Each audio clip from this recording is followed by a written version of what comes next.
আলিমদের ডাকে যদি আওয়াম সারা না দেয়, এই মাঝখানে যদি কোনো নেতা বিরোধী হয়ে যায়, এ বেশি দিন জনপ্রিয়তা ধরে রাখতে পারবে না, বেশি দিন একে মানুষ পছন্দ করবে না। আজকে আমার একটা জিনিস খুব ভালো লেগেছে, প্রধান উপদেষ্টা ভারতের বারবার হুমকির মুখে, ভারতের বিভিন্ন থ্রেট, হুমকি দমকি, সীমান্তে তাদের হাজার হাজার মানুষ আইসা আমাদের সীমান্ত ভেঙে ফেলার অবস্থা, বিভিন্ন এলাকায় প্রশাসনের সাথে বাদানুবাদ ঝগড়া, তার মধ্যে আমাদের চট্টগ্রামে সাইফুল ইসলাম আলিফ ভাইকে হত্যা, সবকিছু মিলায়া প্রধান উপদেষ্টা বিভিন্ন রাজনৈতিক নেতা, ধর্মীয় নেতা, আলেম উলামা তাদেরকে ডেকেছে। জিনিসটা আমার ভালো লেগেছে।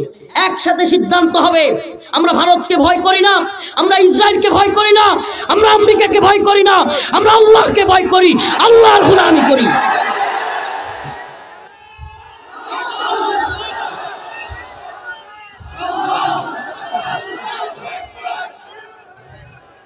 আমরা কাকে ভয় করি বলেন না, কাকে ভয় করি? আমরা ভারতের গোলামি মানি না, আল্লাহর গোলামি মানি। ভারত যতই হুমকি দমকি দেখ আমরা পরোয়া করি না, একমাত্র আল্লাহকেই পরোয়া করি। এই মুসলমান মাথা মতো করবে তো কার কাছে? শির মতো করবে তো কার কাছে? আল্লাহর কাছে। যারা এই শির পুরো ভারতের গোলামি করবার জন্য নত হবে না ইনশাআল্লাহ। আমরা জেলে গিয়েছি, রিমান্ডে গিয়েছি, প্রয়োজনে ফাঁসির দড়ি গলায় নিব, তবুও ভারতের গোলামি করবো না ইনশাআল্লাহ। সত্যি কথা, এই কয়েকদিনে বিগত 5ই আগস্টের পরে এই কয়েকদিনে স্বাধীনতার একটু গ্রাম পাইতেছি, ভালো লাগতেছে ভাই। সত্যি কথা, এই 3 মাসেও ভালো লাগে নাই। এই কয়েকদিনে ভারতের হুমকি দমকির বিরুদ্ধে বাংলাদেশের নেতা এবং আলেমদের গর্জন দেখে মনে হইতেছে আমরা একটু স্বাধীন। অন্তত ভারত থেকে, রয়ের কাছ থেকে কিছুটা হইলেও আল্লাহ মুক্তি দিচ্ছে। আপনারা কল্পনা করতে পারবেন না, এগুলো সাধারণ মানুষ যারা রাজনীতি সচেতন না, এরা বুঝবে না বিষয়গুলো। বাংলাদেশের আলেম রফিকুল ইসলাম মাদানির ফাইল দেখে এটা কি হইতে পারে? কল্পনা করা যায়? আমার জেল গেটে আমার একটা উকিল বন আছে না, ওই যে উকালতনামা, এইটা সাইন করে আমার ভাই নিয়ে গেছে, কারারক্ষীরা ধরে না এমন করতেছে। তুই কি না মাদানির ফাইল নেওয়া যাবো না, রয়ের লোক আছে। কল্পনা করতে পারেন? মানে আমাদের ফাইলটা দেখে চেক করে কি এক বাংলাদেশ তৈরি করছিল হাসিনা। এর চাইতে নির্লজ্জতা কি হইতে পারে যে আরেক দেশের গোলামি করতে গিয়া বাংলাদেশকে তাদের কাছে বিক্রি করে দেওয়া। আলহামদুলিল্লাহ 2024 হাসিনা মুক্ত হয় নাই, 2024 ভারতীয় দালালদের থেকে মুক্ত হয়েছে, থেকে আমরা মুক্তি পেয়েছি। আপনি কল্পনা, আমি সত্যি এই কয়েকদিন একটু স্বাধীনতার ঘ্রাণ পাইতেছি আলহামদুলিল্লাহ। এই জাতীয় ঐক্যের ডাক, ওলামায়ে কেরামকে ডাকা, যে কোনো মুহূর্তে উম্মার যুব সমাজকে, আমাদের কাজটা কি? এই সরকারকে বলবো গোলামি করবেন, টনকে টন ইলিশ পাঠাবেন, আমরা কিন্তু আওয়ামী লীগের মতো আচরণ শুরু করবো আপনাদের সাথেও। আর যদি গোলামি বাদ দিয়া স্বাধীন স্বকীয়তা দেখান, আমরা আপনাদের সাথে আছি। শুধু সাথে না, প্রয়োজন হলে ময়দানে ঘুরে ঘুরে মুজাহিদ তৈরি করব, এদেশের জন্য, ইমানের জন্য, ভূখণ্ড রক্ষার জন্য মুজাহিদ বাহিনী তৈরি করবো আমরা ইনশাআল্লাহ। শুধু বাহিনী তৈরি করবো না, আমরা অগ্রণী ভূমিকায় থাকবো। বেড়াকে বেড়াকে ঘুরে ঘুরে, ক্যাম্পে ঘুরে ঘুরে আমরা বয়ান করব, শাহাদাতের বয়ান। এই যুব সমাজকে শহীদ হওয়ার তামান্না তৈরি করে দিব, ঠাস করে ভারতের বাহিনীর মধ্যে ঢুইকা আত্মঘাতী হামলা করে সবগুলোর উড়াই দিবে ইনশাআল্লাহ। এমন যুবক তৈরি করবো, এমন ইউনিট তৈরি করবো ইনশাআল্লাহ। আর এই ইউনিটের প্রথম স্থানে থাকবো আমরাই। প্রয়োজনে যদি ডাক আসে রফিকুল ইসলাম মাদানি, তোমাকেই যেতে হবে, ওই বাহিনীর ভেতরে ঢুকে তোমাকে এদেরকে উড়াইয়া দিতে হবে, ইনশাআল্লাহ আমরাই সবার আগে তৈরি থাকবো। আমরা সেই বাহিনী তৈরি করবো ইনশাআল্লাহ। তোরা তো বন্দুকের নলে, আমি তো মাঝে মাঝেই বলি, তোরা বন্দুকের নলে, মিসাইলের নলে তোরা কি দেখো? আগুন আর জাহান্নাম। আর আমরা দেখি বন্দুকের নলের মধ্যে শাহাদাত, আমরা বন্দুকের নলের মধ্যে দেখি জান্নাত। ঠিক কি ঠিক না? তো আমরা চাই কার কাছে? কার কাছে? সুবহানাল্লাহ। একটা কারগুজারি আমি প্রায়ই বলি যে আমার কারাগারের শেষ দিনের ইতিহাস যেদিন বের হই, হায় হায়, গোয়েন্দা সংস্থার এতগুলো ক্লিয়ারেন্স লাগে। সব মামলার জামিনের কাগজ আসার পরেও আমার আম্মা 2 বার বেহুশ হয়েছে, পানি ডালছে 3-4 ঘন্টা করে, যখন হাইকোর্টে মামলার জামিন বাতিল হয়েছে। তারপরে কাগজগুলো চলে গেছে, এখন বের হব, এই মুহূর্তে বলে হুজুর ক্লিয়ারেন্স ছাড়া বাইর হওয়া যাবে না। আমার পেরেশানি মাথার মধ্যে। সুবহানাল্লাহ। সংক্ষিপ্ত ভাবে বলি, আমি আল্লাহকে ডাকতেছি, আল্লাহ, নামাজ, মাগরিবের নামাজের সময় হয়েছে, নামাজের মধ্যে গিয়ে বলছি, আল্লাহ আপনি তো জানেন আমার মায়ের অবস্থা কি, আমার মা কাঁদতে কাঁদতে কি অবস্থা, চোখের পানির কি অবস্থা।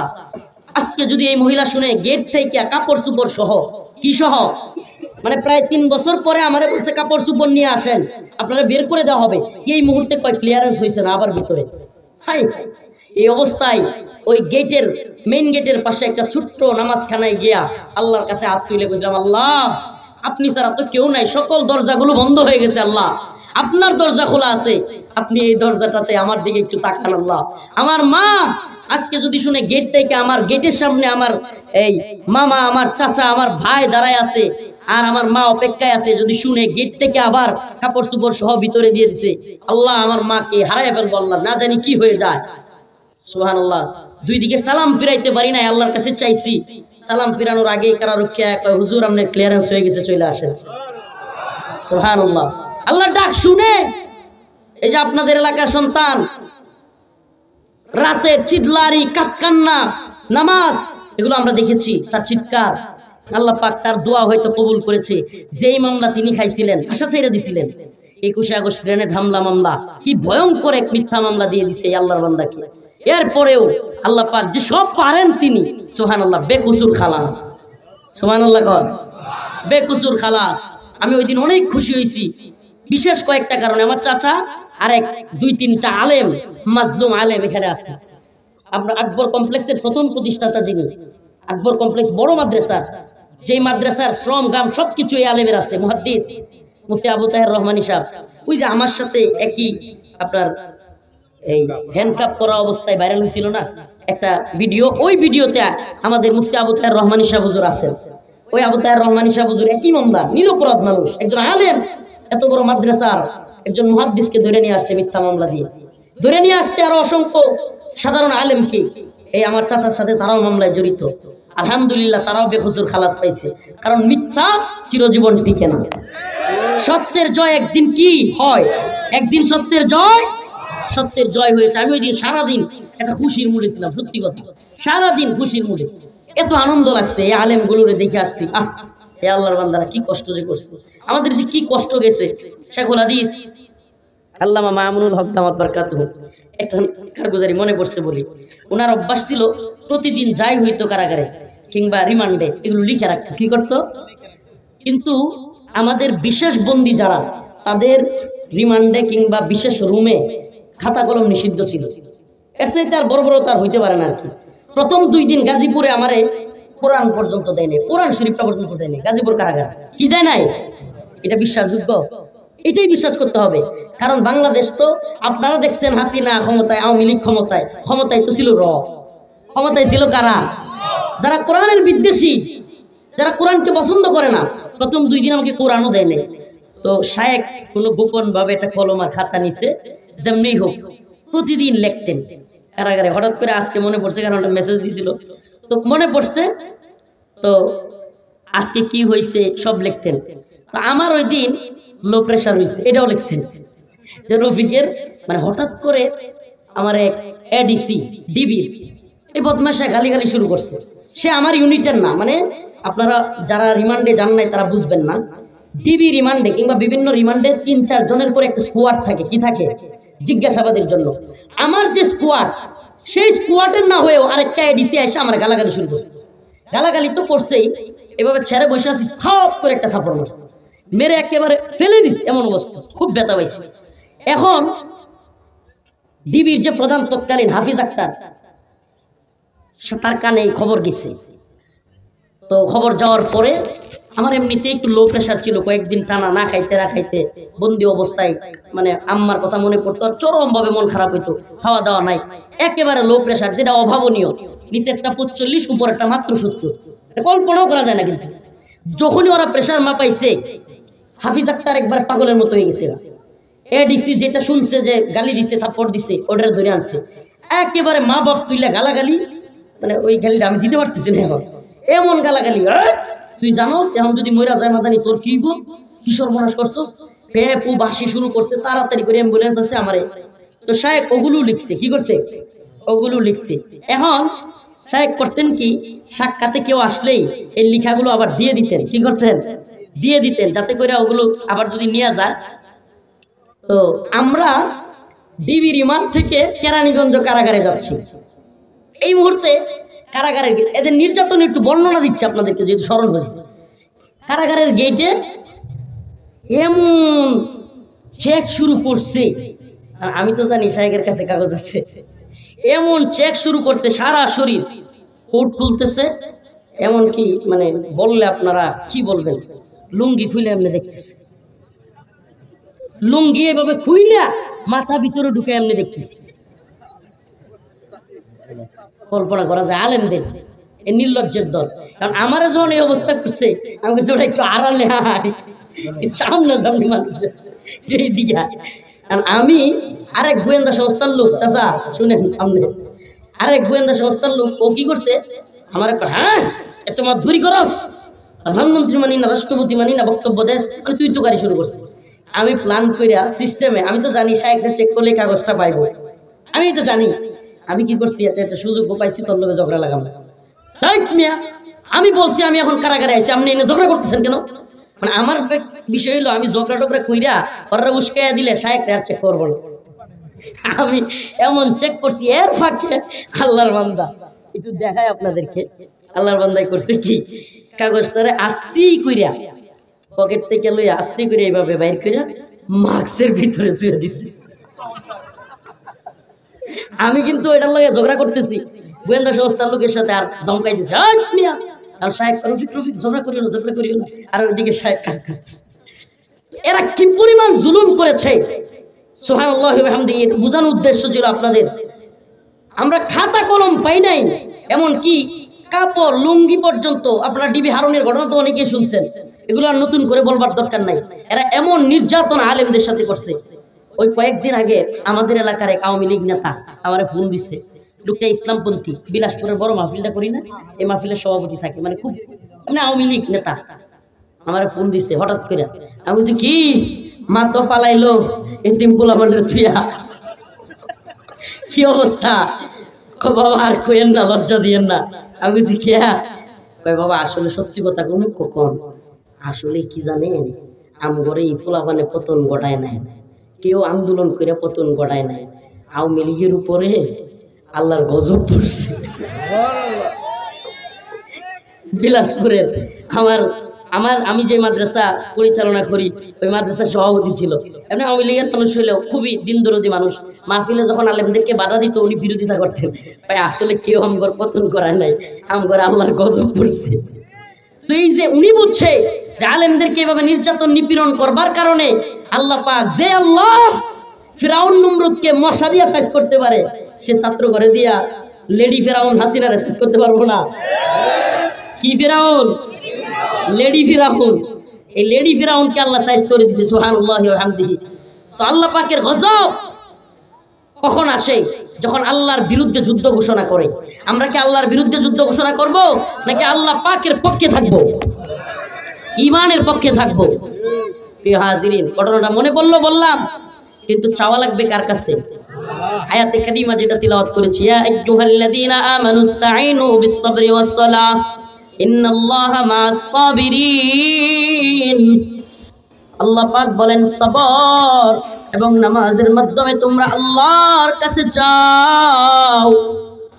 সবর তিন প্রকার, সবর আনিল মাসিয়াত, সবর আনিত তাআত, সবর আনিল মুসিবা। সবর কয় প্রকার? তিন প্রকারের সবর। এক প্রকারের সবর বিপদে পড়লে, মুসিবতে পড়লে, সন্তান মারা গিয়েছে, জেলখানায় চলে গিয়েছেন, টাকা পয়সা হারায় গিয়েছে, ভাই অসুস্থ হয়ে গিয়েছে, মা অসুস্থ হয়ে গিয়েছে, বিভিন্ন ধরনের মুসিবত আসতে পারে। ওই সময় আল্লাহর কাছে প্রতিদান আশা করে, একমাত্র প্রতিদান দেওয়ার মালিক কে, এই বিশ্বাস নিয়ে সবর করা, এটাকে বলে সবর আনিল মুসিবা, সবর আনিল। আরেকটা সবর হলো সবর আনিত তাআ, অনুসরণের সবর। সেটা কি? কোরআন যা বলেছে, সুন্নাহ যা বলেছে, আমার ইচ্ছা হোক অনিচ্ছায় হোক। রাইসুল মুফাসসিরিন আব্দুল্লাহ ইবনে আব্বাস বলেন, ইচ্ছায় অনিচ্ছায় আল্লাহ পাকের প্রতি প্রতিদানের আশা করে যেই ব্যক্তি নিজের মধ্যে বিভিন্ন বালা মুসিবতে কিংবা কোরআন সুন্নাহর কথা শুনে ইচ্ছায় অনিচ্ছায় গুনাহকে পরিত্যাগ করে, সেই হলো সবচাইতে উত্তম সবরকারী। উত্তম সবরকারী হইতে চান তো ইনশাআল্লাহ?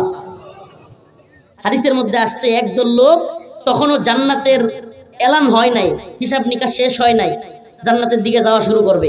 একদল লোক, জান্নাতের ফেরেশতা আটকাবে, এই তোমরা কই যাও? ফেরেশতাকে তারা বলবে, কেন আপনি কি জানেন না আল্লাহ বলছে ইন্নামা ইউওয়াফাস সাবিরুনা আজরাহুম বিগাইরি হিসাব। আল্লাহ নিজে বলছেন সবরকারীদের জন্য বিনা হিসাবে আল্লাহর প্রতিদান রয়েছে। সুবহানাল্লাহ। সবরকারীদের জন্য আল্লাহর পক্ষ থেকে প্রতিদান কিভাবে আছে? হিসাব ছাড়া। তো আমরা তো সবরকারী ছিলাম, ইচ্ছায় অনিচ্ছায় গুনাহ করতে মন চাইলেও গুনাহ করি নাই, কোরআন সুন্নাহর কথা মেনেছি। এই ফজরের নামাজ ভীষণ কষ্ট হয়, ভীষণ কষ্ট হয় ফজরের সময় শীতের দিনে, তবু আল্লাহর কথা মানতে গিয়া কম্বলটাকে ফেলে দিয়া এই ঠান্ডা পানি দিয়া ওযু করে নামাজ পড়েছি। সুবহানাল্লাহ। হে প্রিয় যুব সমাজ, নামাজ পড়বেন তো ইনশাআল্লাহ? নামাজ পড়বেন তো? নামাজ ছাড়বেন না তো? রাসূল বলেছেন মান সাল্লা সালাতাল ফজর জিম্মাতুল্লাহ, যেই ব্যক্তি ফজরের নামাজ আদায় করলো সে আল্লাহর জিম্মায় চলে গেল। সুবহানাল্লাহ। কার জিম্মায়? আল্লাহর জিম্মায় চলে গেল। আমরা নামাজের মাধ্যমে সবরের মাধ্যমে আল্লাহর কাছে চাইবো। কার কাছে? দুইটা উদাহরণ বললাম, আমি নিজের উদাহরণ বললাম, কারাগারের ক্লিয়ারেন্স হয় না, আল্লাহর কাছে চাইলাম, সাথে সাথে ক্লিয়ারেন্স। সুবহানাল্লাহ। আপনাদের নেতা, আপনাদের এলাকার সন্তান, সে আল্লাহর কাছে চাইলো, এমন এক ভয়ঙ্কর মামলা থেকে আল্লাহ খালাস দিয়ে দিছে। সুবহানাল্লাহ। কে দিছে এটা? আল্লাহ দিছে। সুবহানাল্লাহ। আমরা কল্পনা করতে পারি নাই, কোন নেতাও বলতে পারবে না 5 আগস্টের 2 দিন আগেও কল্পনা করছে হাসিনা এইভাবে পালাইবে। আল্লাহ চাইলে সব পারে। ওয়ালা তাকুলু লিমান ইউকতালু ফি সাবিলিল্লাহি আমওয়াত। এরপরে আল্লাহ যেটা বলতেছেন সবর এবং নামাজের বয়ানের পরে আল্লাহ বলেন ওয়ালা তাকুলু, তোমরা মৃত বলিও না। এই ওয়াজটা আমি সব জায়গায় করার চেষ্টা করতেছি, এই উম্মাহকে শাহাদাতের তামান্না অন্তরে ধরায়া দেওয়ার জন্য।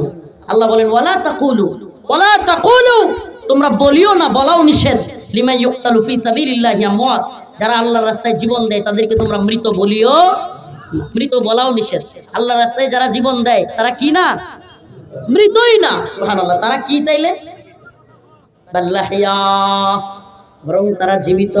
ওয়ালাকিন লা তাশউরুন, তোমরা সেটা অনুধাবন করো না, বুঝো না। আল্লাহ বলেন তারা জীবিত। কিরকম? আমার ভাই সাইফুল ইসলাম আলিফ, সুবহানাল্লাহ, সনাতন ধর্মী হিন্দুদের ইসকনের লোকদের হাতে শহীদ হয়েছে। আমরা শহীদ হিসেবে ধরি, আল্লাহ কবুল করুক, বলেন আমিন। আল্লাহর বান্দাকে গোসলও করায় নাই। সুবহানাল্লাহ। কি করে নাই? গোসল ছাড়া যেই কাপড়ে তাকে হত্যা করা হয়েছিল, যেই কাপড়ে রক্ত লেগে আছে, সেটা সহই তার জানাজা পড়ানো হয়েছে। যদি আল্লাহ তাকে শহীদ হিসেবে কবুল করে, দুনিয়াতে তো আমরা দেখছি সে মারা গেছে, কিন্তু আল্লাহ তার আত্মাটাকে নিয়ে জান্নাতের সবুজ পাখির ভিতরে ছেড়ে দিচ্ছে। শহীদ, আই সুবহানাল্লাহ, আই সুবহানাল্লাহ, জান্নাতের সবুজ পাখি হইয়া ঘুরতেছে, উড়তেছে, যা মন চায় খাইতেছে। এবার জান্নাতের ল্যাম্পপোস্টে, সরি আল্লাহ পাকের আরশের নিচে ল্যাম্পপোস্টে গিয়ে সে বসেছে। আল্লাহ বলে বান্দা আর কি চাস? শহীদ বলে আল্লাহ আর কিছু চাই না, অনেক তো দিছেন। সুবহানাল্লাহ। আর কিছু চাই না। আল্লাহ বলে বান্দা সবচাইতে আকর্ষণীয় মুহূর্ত হবে এবার তোর সাথে আমার সাক্ষাৎ। সুবহানাল্লাহ। সুবহানাল্লাহ বলেন। শহীদ হইতে রাজি আছেন তো? এই দুনিয়া আমাদেরকে কি দিতে পারে বলেন? দুনিয়া কি দিতে পারে? এই যশ খ্যাতি, টাকা পয়সা, বাড়ি গাড়ি চলে গেলে কিছুই থাকে? কিছুই থাকে? কিচ্ছু থাকে না। কত মানুষই তো চলে গেল, আমার আপনার আপনজন চলে গেল, আমরাও চলে যাব, আমরাও চলে যাব, কিন্তু দ্বীনের জন্য কিছু করে যাব ইনশাআল্লাহ। আমার এই জিন্দেগি হিসাব করি, আসেন হিসাব করি, কয় বছর ঘুমাইলাম, কয় বছর খালি খাইলাম, কয় বছর খেলাধুলা করলাম, আর কয় বছর দিন প্রতিষ্ঠার জন্য কাজ করলাম। বছর তো হইতোই না, মাস হইতো না, ঘন্টা হয় কিনা। দিন প্রতিষ্ঠার জন্য কাজ কি আমরা করি? এটা কথাও তো বলি না। আসুন না এই উম্মার মধ্যে জাগরণ তৈরি করি। আর নয় তন্ত্রমন্ত্রের ধ্বজাধারীদের শাসন, আমরা চাই কোরআনের শাসন। আমরা কি চাই? আমরা কোরআনী শাসন চাই। ইম্মা শরিয়া ওয়া ইম্মা শাহাদা, হয়তো শরীয়ত নয়তো শাহাদাত। আসেন সবাই একে অপরকে এই কথা বোঝায়, কোরআন সুন্নাহর শাসন ছাড়া শান্তি মুক্তি কামিয়াবি আসবে না। শান্তি মুক্তি কামিয়াবির পথ কোরআনের পথ নাকি তন্ত্রমন্ত্রের পথ? হ্যাঁ, তন্ত্রমন্ত্রের পথে শান্তি মুক্তি কামিয়াবি নাই। একমাত্র পথ যেটা শান্তি মুক্তি কামিয়াবির, সেটা হলো কোরআনের পথ। এসব কোরআনের পথে সবাইকে দাওয়াত দিলাম। বোয়াপুরের মুসলমান, শরীরটা খুবই অসুস্থ, কিন্তু এই যে প্রোগ্রামে আসলে জুসে, বিশেষ করে হিন্দুত্ববাদীদের আস্ফালন দেখে শরীর আর অসুস্থ থাকে না। হিন্দুত্ববাদীদের এই আস্ফালন দেখলে মনে হয় এখনই তৈরি হয়ে যায় আল্লাহর এই বান্দাদেরকে নিয়া, মুজাহিদদেরকে নিয়া। আমার তো সত্যি কথা কই, এই হিন্দুত্ববাদীদের বড় বড় গাঠিতে আমার যদি 400-500 গোলাবান দিয়ে দেয় ইনশাআল্লাহ আমি একলাই সাইজ করে থুয়ে বলবো ইনশাআল্লাহ। আমার যদি খালি দায়িত্ব দেয়, এমন তো সমস্যা হলো কয় হুজুর কামান বিমান মিসাইল কত আছে ভারতের জানেন? আমি কইবার ইতিহাস পড়ে দেখ, মর্দে মুজাহিদরা তৈরি হলে রাসূল বলেছেন আমার উম্মতের কোন বাহিনী যদি 12,000 হয়, কয় হাজার? 12,000 মুজাহিদ হয়, পৃথিবীর কোনো পরাশক্তি নাই যারা তাদেরকে পরাজিত করে। আমরা ভয় পাই না, আমরা 12,000 হলেই যথেষ্ট। আর আমরা 12 কোটির উপরে, সুবহানাল্লাহ। আমরা কি 12 কোটির উপরে? আল্লাহ রাসূল কয় মুহাম্মদ আরবির দুই ঠোঁটের মাঝখান দিয়া জীবনে কোনোদিন মিথ্যা বাইর হয় না। সুবহানাল্লাহ। বেরিয়েছে মুহাম্মদ আরবি সাল্লাল্লাহু আলাইহি ওয়াসাল্লাম বলেছেন আমার উম্মতের 12,000 মুজাহিদ যদি হয় বিইذনিল্লাহ, আল্লাহর উপর ভরসা করে, তারা কখনো পরাজিত হবে না। কাম মিন ফিয়াতিন কালিলা গালাবাত ফিয়াতান কাসীরাতান বিইذনিল্লাহ। সুবহানাল্লাহ। এজন্য আমরা কাউকে পরোয়া করি না, কাউকে ভয় করি না। করি কাকে? ঈমানি তাকত নিয়ে। আমাদের মিসাইল কম, বিমান কম, কামান কম, ড্রোন কম, বন্দুক কম, গুলিও কম, অস্ত্র ভারতের বেশি হইতে পারে, কিন্তু একটা অস্ত্র আমাদের ওদের চাইতে 1000 গুণ উত্তম, সেটা হলো ঈমানের অস্ত্র। কিসের অস্ত্র? যে অস্ত্র এই শিক্ষা দেয় যে পৃথিবীর কোন শক্তির কাছে মাথা নত করা যাবে। ওরা তো বাসে হইলো খাওয়ানোর লেগিয়া, ওরা বাসে গিলে গিয়া খাওয়ানোর লেগিয়া, বুক করার লেগিয়া, আর আমরা বাইচা থাকি দ্বীনের পক্ষে শহীদ হওয়ার জন্য। এই দোয়া করে আল্লাহর কাছে আল্লাহুম্মা রযুকনা শাহাদাতান ফি সাবিলিক, আল্লাহ আমাদেরকে শাহাদাতের পথে শহীদের রাস্তায় মৃত্যুবরণ করার তৌফিক দান করো।